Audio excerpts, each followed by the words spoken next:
Good morning everyone! Good morning Monday! So ito nga at nasa gisingan portion na ulit tayo. After the weekends, medyo mahirap gisingin ng ating ate Ivanka. Humihilig pa nga siya dyan, kaya naman tinanggalan ko na rin siya ng blanket. Kasi habang may kumot pa yan, hindi yan talaga lalo gigising. Dahil masarap ang tulog niya kapag may kumot.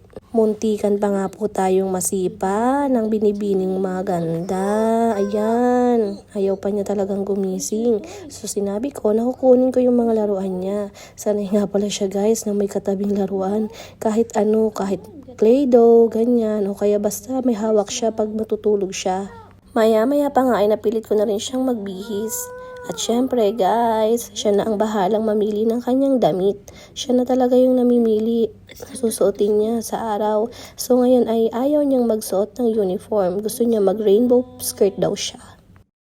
At maya-maya pa nga ay ready na si Ivanka. Okay na, nasa mood na ulit siya para magpa-picture at post-post pa nga muna siya.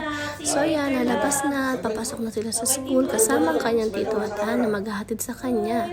Bye-bye anak! Stay happy!